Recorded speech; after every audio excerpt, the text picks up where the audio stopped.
Okay, I'm going to answer the question for you of how to make your own whole peeled roasted garlic cloves, and then how to use them whole, and then I'm going to puree some for you in a food processor so you get roasted garlic puree. And the purpose of this video is to extend and offer to you for your repertoire another condiment for cooking. Goes very well with pasta dishes, but also many other things, okay? So how to make whole roasted garlic. There's probably more than one way to do it, and I know there is. That's why I said that. But I kind of developed the way that I like to do it. Number one, I don't want to brown the garlic too much. I have about a pound, 3 cups or a pound of garlic cloves peeled here. You can buy them peeled. And I have extra virgin olive oil. And I'm going to cover it like that. Okay? Now you're probably saying, well, that's a lot of extra virgin olive oil, and it is, but this is oil that you'll be able to reuse over and over again and will be flavored with garlic. What I normally do is I use the same oil for garlic over and over again. Then it gets to a certain point where it's really garlic oil. Then I use it for certain cooking things. And we'll talk about that in this pasta class. There'll be some demonstration on how to use garlic oil also. But now, so I have regular cold olive oil on top of the garlic, and I'm going to put this in a low temperature oven uncovered. Is it going to get a little teeny bit brown? Yes. But you don't want it too brown because, number one, when you go to puree it, you end up, with little chunks of crispy garlic mixed into your garlic puree. You don't want that, unless you do. But I usually don't. I like it nice and smooth. The next question that needs to be answered is, why would you do this, and what does it do to the garlic? It brings, let me put it like this. If you took that much fresh garlic that was chopped and put it into 2 gallons of something, that might be too much garlic, or 1.5 gallons or a gallon, or whatever the number is. The analogy here is that fresh chopped garlic is kind of sharp.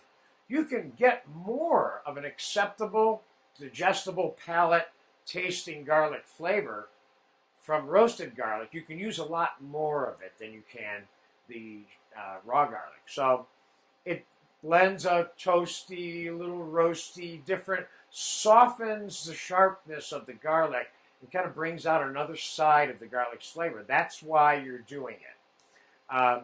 The only other reason you might be doing it is you want the garlic whole cloves tender enough to eat, so you can add whole cloves to a dish, which we will do in this pasta class. And those would be the 2 main reasons. Flavor intensity in particular, and then the texture of the garlic, being able to eat it whole. Although there are people out there that eat whole raw garlic cloves, and I'm not saying that's good or bad. I'm saying that, generally speaking, that would not be the norm.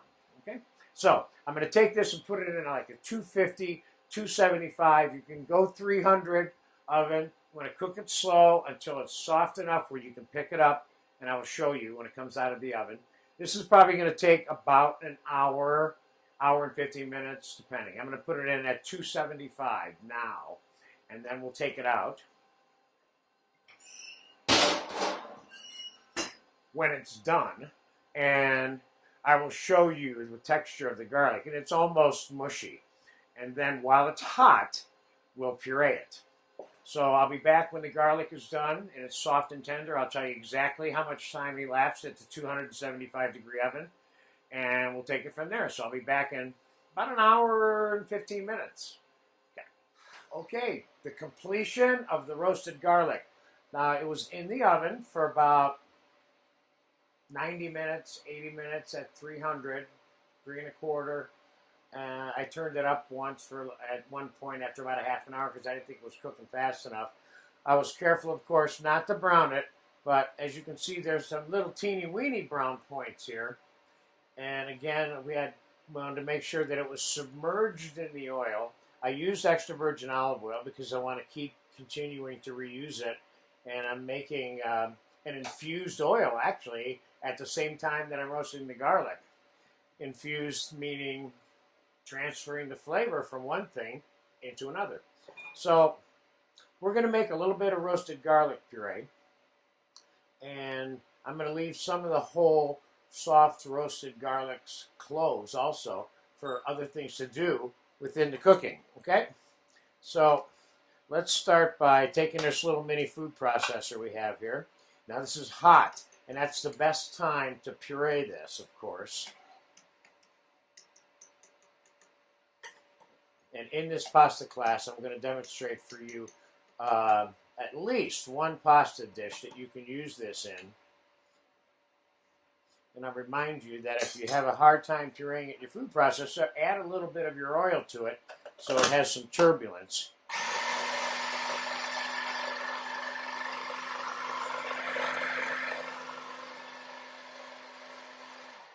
Let's take a look. It's working really well.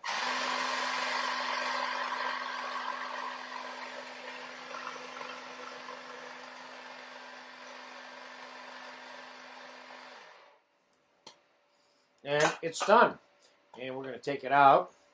And this is the kind of thing you can just, that's a hot pot. You can store it covered in the refrigerator. Trying not to drip it all over the place, of course. Okay, let's get this out of here. See how nice and smooth that is?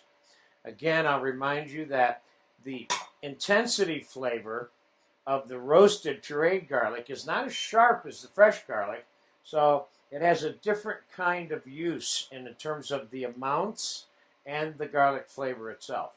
Okay, so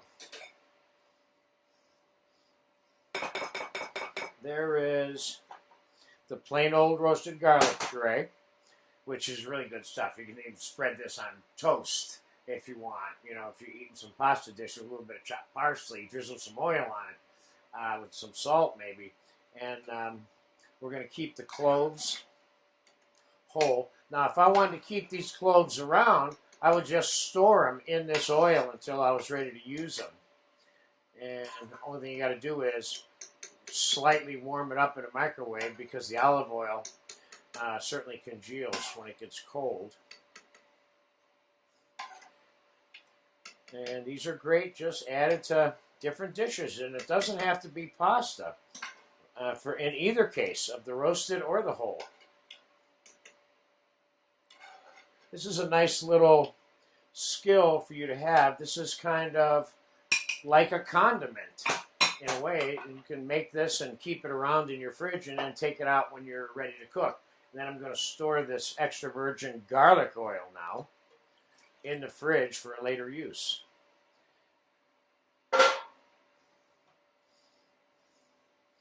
And there you have it.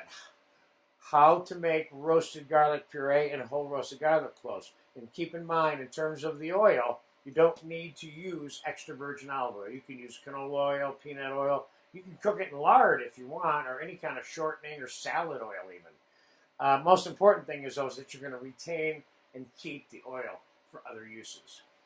So there you have it. Enjoy your roasted garlic puree and your whole roasted garlic cloves. I'm going to answer the question for you of how to make whole roasted garlic cloves, not to be confused with whole roasted garlic bulbs, which is part of this class. I included this as an additional condiment, if you will, or another skill to some extent, so that you could have the flexibility of adding this to your repertoire for flavoring things and seasoning things. And what I'm going to do in this particular class is I'm going to use the whole roasted garlic cloves to garnish the spinach dish that we're going to make today. The additional thing that one can use the whole roasted garlic for, of course, is to puree it and add it to any number of things, including making roasted garlic bread and so on and so forth. Just about anything that you would use garlic for, you could, in most cases, use roasted garlic. And it has that roasty, toasty, cooked flavor that obviously raw garlic does not have. One never eats raw garlic anyway, whether it be garlic bread or whatever. But in this particular case, you don't have to cook the item very much to have the garlic element cooked, which must be done when you're going to eat the garlic. So, in case that's confusing at all, let me just say again that garlic needs to be cooked before you eat it. Sometimes raw garlic is being added to an item that you can't cook very much. In that particular case, that's a nice moment where you might want to use this whole roasted garlic puree or chopped or mashed as a substitute. So the whole roasted garlic cloves are very, very simple to make. And the reason I'm making them in a little saute pan rather than a half sheet pan is that half sheet pan is just too big to put a small amount of garlic like this on. And this is, 6 or 8 ounces of garlic cloves. All I'm going to do is put a little bit of good olive oil on there. Now, it doesn't have to be extra virgin, but it helps. It has a little better flavor, and a little bit of salt, and a little bit of fresh black pepper. And don't want to do too much to the garlic. I lost one down there. Try not to do that. And I'm just going to pop this in a 350, 325 degree oven right in there like that. And I'm going to cook it until it's tender enough to eat. Now, you can burn this garlic and then it won't be of any use to you, so be careful about that. So you don't need to cook it at a high temperature. You want to cook it at well, the lower the temperature, the better, but you want to make sure you get a little bit of brown on it, okay? So I'll be back in right away, of course, in this case, but this will probably take about 20 to 30 minutes to cook. And all you want to do to test it, to know when it's done, is make sure it's a little bit brown and then touch it and it feels like it's ready to mash in your fingers. So I'll be back in a flash with the finished garlic, and then I'll talk to you a little bit more about some things you can do with that. Okay, the roasted garlic cloves have been in the oven for 20, 25 minutes, and they are done. I just checked them a second ago, so we're going to pull them out.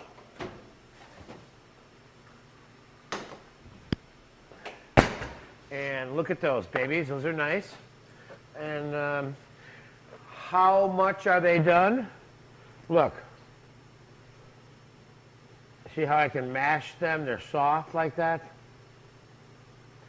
Now you can take this and put it in your food processor and make roasted garlic puree and add it to all kinds of dishes, okay? Of course, to make those dishes enhanced.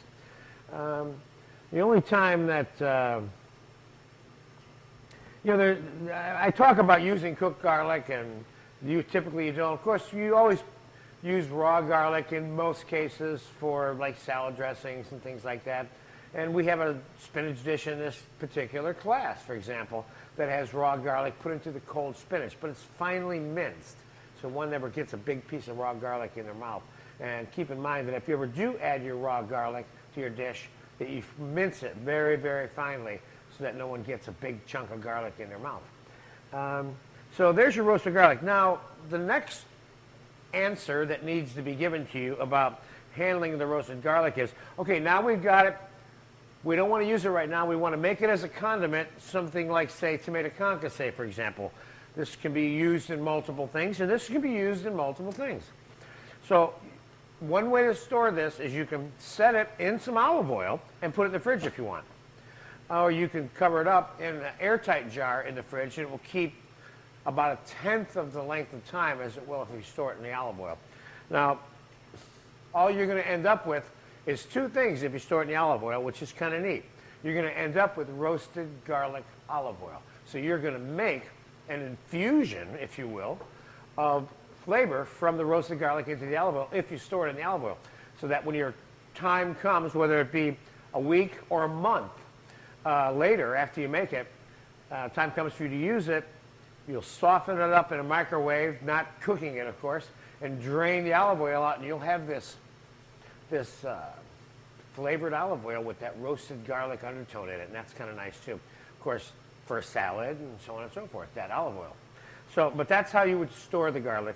And then you, of course, can, in this class, also there's that whole roasted garlic bulb, and that is designed to cook it to the same extent.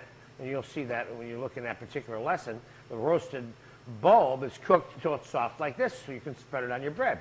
So instead of using the bulb, the way I demonstrate with you, for you with bread and butter and olive oil and so on, as a condiment for your bread at dinner, you can take the roasted garlic puree and use that if you want, and mix it with butter and have roasted garlic butter as your butter for your bread or whatever, crackers, etc. So there you have it. There's a little extra item for this particular class about doing vegetables. This is a nice condiment that you should know about and understand how to make. Now, you will find in the roasted garlic world of cooking, if you will, that there's 2 or 3 other ways that this is sometimes made. The most popular being where it's completely submerged in oil and cooked in the oven in the oil itself. I find that cooking it like this is faster, and I like it better because you get a crispy brown to the garlic instead of a soft brown to the garlic, which is what you get when you cook it in the oil. So enjoy your roasted garlic and have fun with that.